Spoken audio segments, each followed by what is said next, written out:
ओम साई राम। मेरा नाम निशा शाह है। मैं ऐसे तो 2016 में बाबा से जुड़ी।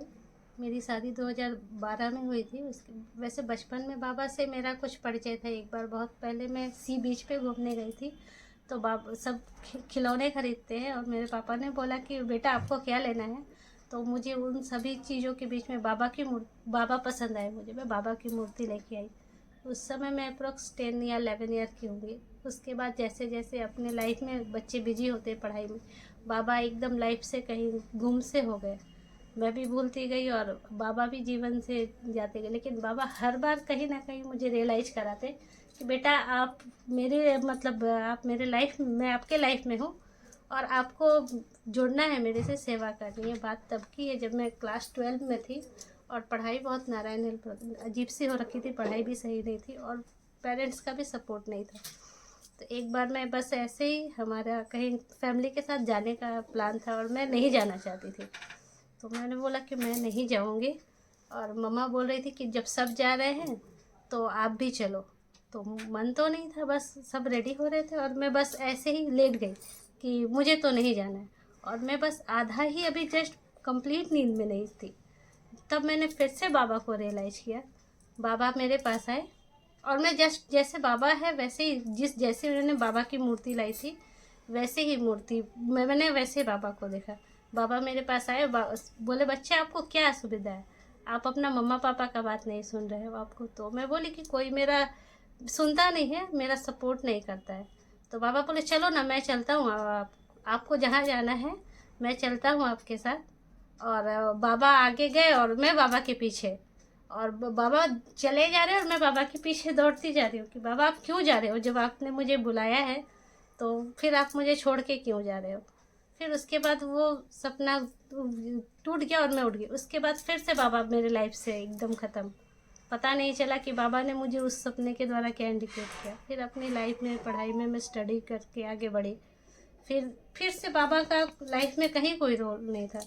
2016 में मैं अचानक ये सदगुरु निलयम से ही किसी ने मुझे बोला कि तुम आया करो, मंदिर आओ, सत्संग सुनो, अच्छा लगेगा तुमको। क्योंकि जिस फैमिली में मैं थी उस मेरे एकदम अपोजिट फैमिली था और मैं मैनेज नहीं कर पा रही थी। तो लोग बोले कि तुम आया करो। तो जब मैं गई तो मुझे एकदम दरवाजे के बाहर जगह मिली। इवन दरवाजा तक भी मैं नहीं पहुंच पाई थी। तो मैं बोली थी बाबा यहाँ से वहाँ तक की दूरी कब कब मैं वहाँ पहुँचूँगी।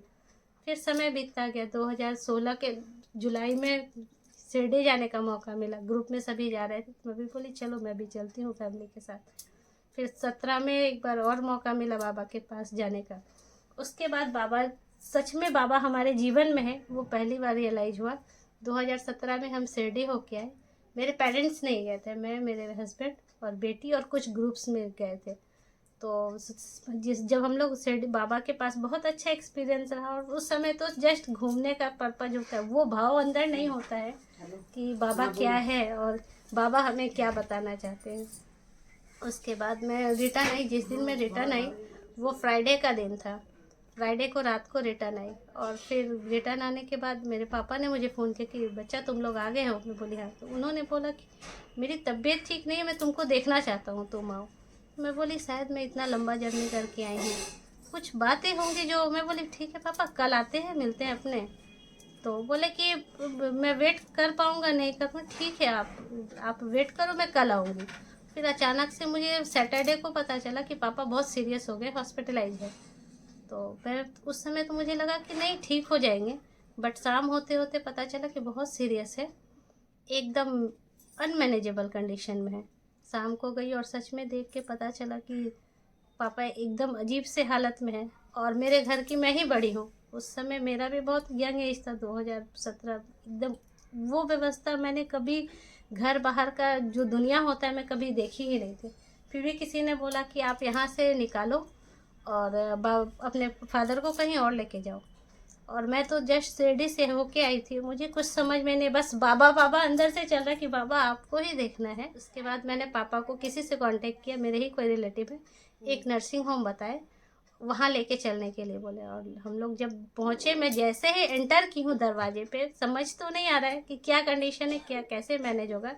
बट और मम्मी का कंडीशन भी अच्छा नहीं था उस समय। वो तो देख के पापा को, मैं जैसे ही पापा को लेके अंदर स्ट्रेचर से अंदर गई, देखी बाबा एकदम भव्य रूप में। कभी हॉस्पिटल में मैंने वैसे बाबा की मूर्ति कहीं नहीं देखी थी, कभी भी मुझे एहसास भी नहीं होगा। और वो बहुत छोटी सी जगह थी, वैसा नहीं था कि बहुत बड़ा नर्सिंग, बहुत बड़ा हॉस्पिटल, लेकिन बाबा एकदम भव्य रूप में सामने विराजमान थे। तब मेरे मुंह से निकला कि ओह, बाबा ने बुला लिया तो अब पापा वापस आ जाएंगे। मुझे नहीं पता था कि उस समय आगे क्या होने वाले है। उसके बाद उनको एडमिट किया गया। एडमिट करने के बाद डॉक्टर बोले कि आप बहुत लकी हो कि बहुत समय रहते इनको लेके आ गए, जबकि सुबह से 12-15 घंटे निकल चुके थे। बोले कि आप मतलब इनको, इन पे कृपा है कि कैसे आप लोग लेके आए हो। इनको पेनक्रियाज में, क्योंकि पेनक्रियाज से रिलेटेड जो भी इशू होता है बहुत जल्दी उसको ट्रीटमेंट करना होता है, नहीं तो ट्रीटमेंट थोड़ा सा उसमें असुविधा होती है। लेकिन आ गए हैं तो फिर वही व्यवस्था रही।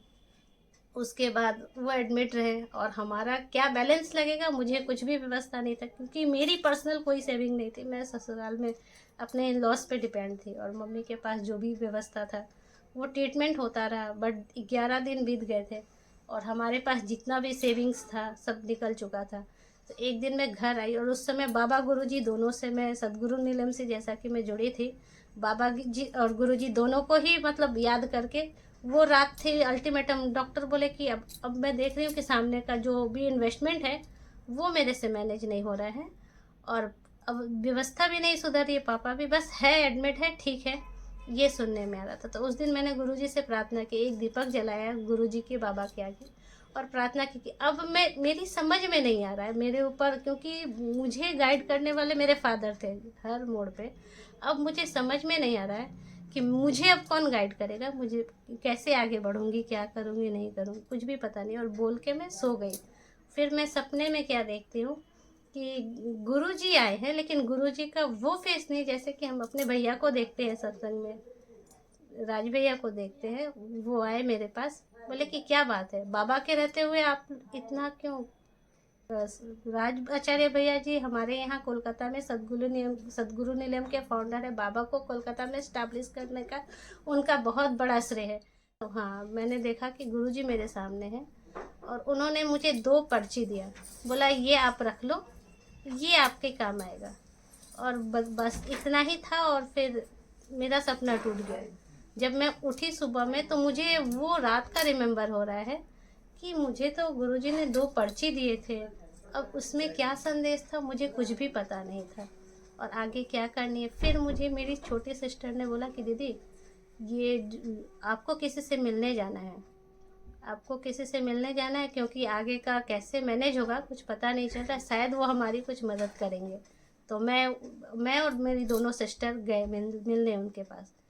तो मैं गई, बताई मेरा सारा मैटर कि हमने कितना क्या व्यवस्था है और जो ये ट्रीटमेंट है बहुत कॉस्टली है और आगे का मेरे पास इन्वेस्टमेंट भी नहीं है और मेरे पास कोई गाइडलाइन नहीं है कि आप मैं क्या करूं। उन्होंने मुझे 2 ठीक वैसी ही 2 पर्ची दी, एकदम सेम 2 पर्ची लिख के दिया मुझे और बोला ये आप रख लो।